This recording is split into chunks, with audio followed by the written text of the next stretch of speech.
Hi friends, good morning. Welcome to my channel. ಈ blog ಬಂದುಬಿಟ್ಟು ಭಾನುವಾರ ಬೆಳಗ್ಗೆ ಟೈಮ್ ಆಗಲೇ 7 ಗಂಟೆ ಆಗಿತ್ತು. ಆಗ ನಾನು ಬ್ಲಾಗ್ ಸ್ಟಾರ್ಟ್ ಮಾಡಿದೆ. ಇನ್ನು ಬೆಳಗ್ಗೆನೇ ಸಖತ್ತು ಚಳಿ ಇರುತ್ತೆ, ಎದ್ದೊಳೋದಕ್ಕೆ ಮನಸ್ಸು ಬರಲ್ಲ. ಅಟ್ಲೀಸ್ಟ್ ಸ್ವಲ್ಪ ಬೇಗ ಎದ್ಬಿಟ್ಟು ಕೆಲಸಗಳು ಮಾಡ್ಕೊಳ್ಳೋಣ ಅಂತಂದರೆ ಹೊರಗಡೆ ಬಂದರೆ ಸಾಕು, ತುಂಬ ಮಂಜೆಲ್ಲ ಸುಮ್ಮನೆ ಸುರಿತಾ ಇರುತ್ತೆ, ಅಷ್ಟು ಚಳಿ ಇರುತ್ತೆ. ಇನ್ನು ಹೊರಗಿನ ಕೆಲಸಗಳಂತೂ ಮಾಡ್ಕೊಳ್ಳೋದಕ್ಕೆ ಆಗಲ್ಲ. ಬೇಗ ಬಂದುಬಿಟ್ಟು ಕಸ ಎಲ್ಲ ಗುಡಿಸಿ ನೀರು ಹಾಕ್ಬಿಟ್ಟು ಮತ್ತು ಒಳಗಡೆ ಹೋಗಿ ಸೇರ್ಕೊಳ್ಳೋಣ ಅನ್ನೋ ಥರ ಅನಿಸ್ಬಿಡುತ್ತೆ. ಇನ್ನು ನನ್ನ ಮಗ ಕೂಡ ಅಷ್ಟೇ, ಬೆಳಗ್ಗೆನೇ ಎದ್ದುಬಿಡ್ತಾನೆ. ಇವಾಗ ನಮ್ಮ ಜೊತೆಗೆ ಎದ್ದುಬಿಡ್ತಾನೆ. ನಾವೆಷ್ಟೇ ಲೇಟಾಗಿ ಎದ್ದೇಳ್ತೀವಿ ಅಂದರೂ ಕೂಡ ನಾವು ಬೇಗನೆ ಎದ್ದೊಳ್ಬೇಕಲ್ವ. ಇನ್ನು ಮತ್ತೆ ಚಳಿ ಆಗುತ್ತೆ ಅಂತ ಹೇಳ್ಬಿಟ್ಟು ಒಂದು 8 ಗಂಟೆ 9 ಗಂಟೆವರೆಗೂ ಮಲಗೋಕ್ಕಾಗೋದಿಲ್ಲ.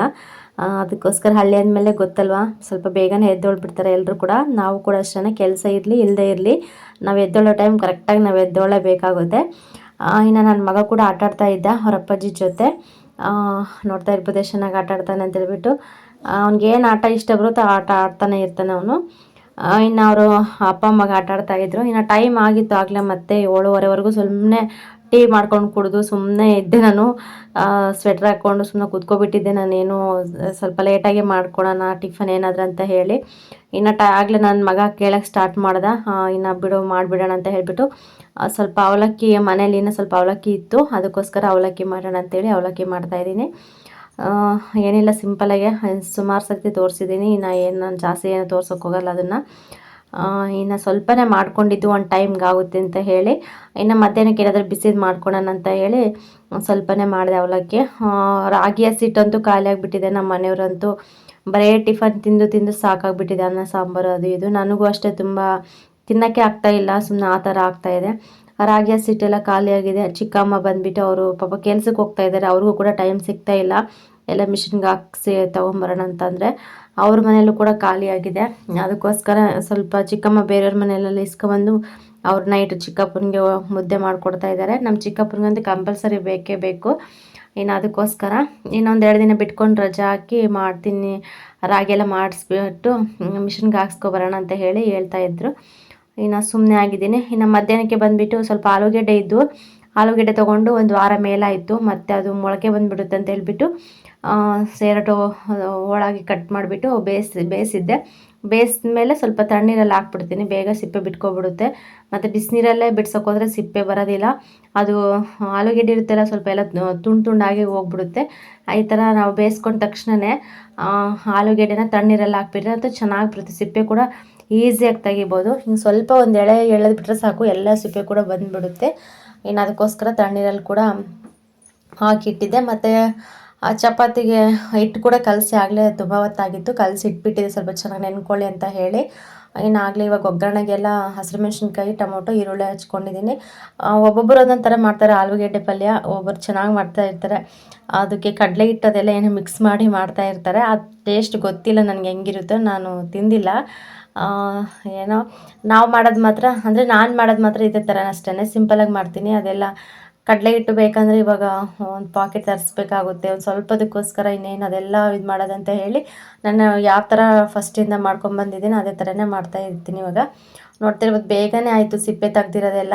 ಇನ್ನು ಎಲ್ಲ ತೆಗೆದ್ಬಿಟ್ಟು ಸ್ವಲ್ಪ ಅಲ್ಲೆಲ್ಲ ಕ್ಲೀನ್ ಮಾಡಿಕೊಂಡೆ. ನಾವೇನಾದರೂ ಅಡುಗೆ ಮಾಡೋಕ್ಕೆ ಸ್ಟಾರ್ಟ್ ಮಾಡಿದ್ರಂತೂ ಸ್ಟವ್ ಮುಂದೆ ಎಷ್ಟು ಪಾತ್ರೆ ಇರ್ತವೆ ಎಷ್ಟು ಇರ್ತವೆ ಅಂತಲೇ ನಮ್ಗೆ ಗೊತ್ತಾಗಲ್ಲ. ಒಂದೊಂದು ಪಾತ್ರೆ, ಒಂದೊಂದು ಲೋಟ, ಒಂದೊಂದು ತಟ್ಟೆ ಎಲ್ಲ ಬಂದುಬಿಡ್ತವೆ. ಸುಮ್ಮನೆ ಕೈಗೆ ಏನು ಸಿಗ್ತವೆ ಅವೆಲ್ಲ ಯೂಸ್ ಮಾಡ್ಕೊಂಡ್ಬಿಡ್ತೀವಿ ನಾನಂತೂ. ಅದಕ್ಕೆ ಅದೆಲ್ಲ ಸ್ವಲ್ಪ ಸೈಡಿಗೆ ಎತ್ತಿಟ್ಬಿಟ್ಟು ಕ್ಲೀನ್ ಮಾಡಿಕೊಂಡು ಇವಾಗ ಆಮೇಲೆ ಒಗ್ಗರಣೆ ಕೊಡೋಣ ಅಂತ ಹೇಳಿ ಇವಾಗ ಎಲ್ಲ ರೆಡಿ ಮಾಡ್ಕೊತಾ ಇದ್ದೀನಿ. ಒಂದು ಸ್ವಲ್ಪ ಎಣ್ಣೆ ಹಾಕ್ಬಿಟ್ಟು ಸಾಸಿವೆ, ಜೀರಿಗೆ, ಕಡಲೆಬೇಳೆ ಹಾಕಿ ಫ್ರೈ ಮಾಡ್ಕೋಬೇಕು. ಇನ್ನು ಕರಿಬೇವಂತೂ ಗೊತ್ತು, ಕರಿಬೇವಂತೂ ಇಲ್ಲವೇ ಇಲ್ಲ.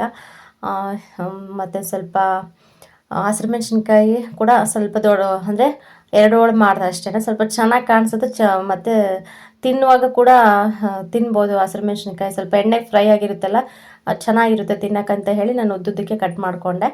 ಇನ್ನೊಂದು ಸ್ವಲ್ಪ ಖಾರದ ಪುಡಿ ಹಾಕೋಣ ಅಂತ ಹೇಳಿ ಇವಾಗ ಅದೆಲ್ಲ ಹಾಕೊಂಡ್ಬಿಟ್ಟು ಚೆನ್ನಾಗಿ ಫ್ರೈ ಮಾಡಿಕೊಂಡು ಇವಾಗ ಹಸಿರು ಮೆಣಸಿನ್ಕಾಯಿ ಹಾಕ್ಕೊಂಡು ಇವಾಗ ಫ್ರೈ ಮಾಡ್ಕೊತಾ ಇದ್ದೀನಿ. ಇನ್ನು ಆಲೂಗೆಡ್ಡೆ ಪಲ್ಯ ಮಾಡಿ ತುಂಬ ದಿನವೇ ಆಗಿತ್ತು. ಇವಾಗ ಜಾಸ್ತಿ ನಾನು ಆಲೂಗೆಡ್ಡೆನೇ ಪಲ್ಯ ಆ ಥರ ಎಲ್ಲ ಮಾಡಿರಲಿಲ್ಲ. ಇನ್ನು ಹೆಂಗಿದ್ರು ಕೂಡ ಒಂದು ಸ್ವಲ್ಪ 4 ಏನೋ ಇದ್ವು, ಅದಕ್ಕೆ ಮಾಡಿಬಿಡೋಣ ಅಂತೇಳ್ಬಿಟ್ಟು ಮಾಡಿದೆ. ತುಂಬ ಚೆನ್ನಾಗಾಗಿತ್ತು ಪಲ್ಯ ಕೂಡ. ಇನ್ನು ಎಲ್ಲ ಕೂಡ ಈರುಳ್ಳಿ ಟೊಮೊಟೊ ಎಲ್ಲ ಹಾಕಿ ಚೆನ್ನಾಗಿ ಮಿಕ್ಸ್ ಮಾಡಿಕೊಂಡು ಮತ್ತು ಉಪ್ಪೆಲ್ಲ ಹಾಕ್ಕೊಂಡು ಅದರೊಳಗೆ ಏನಿಲ್ಲ ಸಿಂಪಲ್ಲಾಗಿ ಸ್ವಲ್ಪ ಅರಿಶಿನ ಪುಡಿ ಮತ್ತು ಖಾರ ಸ್ವಲ್ಪ ಕಮ್ಮಿ ಅನ್ನಿಸ್ತು, ಅದಕ್ಕೆ ಸ್ವಲ್ಪ ಖಾರದ ಪುಡಿ, ಒಂದು ಸ್ವಲ್ಪ ಗರಂ ಮಸಾಲ ಹಾಕ್ದೆ ಅಷ್ಟೇ, ಜಾಸ್ತಿ ಹಾಕಲಿಲ್ಲ ನಾನು. ಒಂದು ಚೂರು ಹಾಕ್ದೆ ಅಷ್ಟೇ ಗರಂ ಮಸಾಲ ಮತ್ತು ಸ್ವಲ್ಪ ಖಾರದ ಪುಡಿ, ಒಂದು ಸ್ವಲ್ಪ ಅರಿಶಿನ ಪುಡಿ ಹಾಕ್ಬಿಟ್ಟು ಮತ್ತು ಆಲೂಗೆಡ್ಡೆ ಎಲ್ಲ ಸಿಪ್ಪೆ ತೆಗೆದು ಇಟ್ಕೊಂಡಿದ್ದಲ್ವ ಅದು ಕೂಡ ಹಾಕ್ಬಿಟ್ಟು ಇವಾಗೆಲ್ಲ ಮಿಕ್ಸ್ ಮಾಡ್ತಾಯಿದ್ದೀನಿ. ತುಂಬ ಚೆನ್ನಾಗಿರುತ್ತೆ. ಇದಕ್ಕೆ ನಾನು ಯಾವಾಗಾದ್ರೂ ಒಂದು ಸತಿ ಟ್ರೈ ಮಾಡಬೇಕು, ಹೆಂಗಿರುತ್ತೋ ಗೊತ್ತಿಲ್ಲ. ಕೆಲವ್ರು ಸ್ವಲ್ಪ ಕಡಲೆ ಹಿಟ್ಟು ಕಲಿಸ್ಬಿಟ್ಟು ನೀರು ಹಾಕಿ ಮಿಕ್ಸ್ ಮಾಡ್ತಾರೆ, ಅದು ಕೂಡ ಬೇರೆ ಥರನೇ ಮಾಡ್ತಾರೆ. ಅದನ್ನು ಕೂಡ ಒಂದು ಸತಿ ಟ್ರೈ ಮಾಡ್ತೀನಿ ನೋಡ್ಕೊಂಡು ಫೋನಲ್ಲಿ.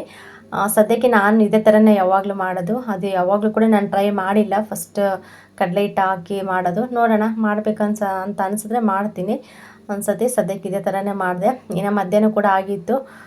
ಮತ್ತು ನಮ್ಮ ಮನೆಯವ್ರು ಕೂಡ ಸ್ವಲ್ಪ ಮಲ್ಕೊಂಡಿದ್ರು. ಅವರು ಇನ್ನು ಎದ್ದೇಳೋಷ್ಟೊತ್ತಿಗೆ ಸ್ವಲ್ಪ ಬೇಗ ಮಾಡಿಕೊಡೋಣ, ತಿಂತಾರೆ ಅಂತ ಹೇಳಿಬಿಟ್ಟು ಇನ್ನು ಬೇಗ ಮಾಡಿದೆ. ಇನ್ನು ಚಪಾತಿ ಕೂಡ ಎಲ್ಲ ಉಜ್ಜಿಬಿಟ್ಟು ಆಮೇಲೆ ಇವಾಗೆಲ್ಲ ಬೇಯಿಸೋಕ್ಕೆ ರೆಡಿ ಮಾಡಿಕೊಂಡೆ. ಒಂದು ಸ್ವಲ್ಪ ಹಿಟ್ಟೆಲ್ಲ ಚೆನ್ನಾಗಿ ನೆನ್ಕೊಂಬಿಟ್ಟು ಸ್ವಲ್ಪ ಮೆತ್ತಗಾಗಿತ್ತು, ಆದರೂ ಕೂಡ ಚೆನ್ನಾಗೆ ಮಾಡಬೇಕಲ್ಲ, ಅದಕ್ಕೆ ಸ್ವಲ್ಪ ಚೆನ್ನಾಗಿ ಅಗಲವಾಗೇ ನೀಟಾಗಿ ಉಜ್ಜಿದೆ ಚಪಾತಿನ.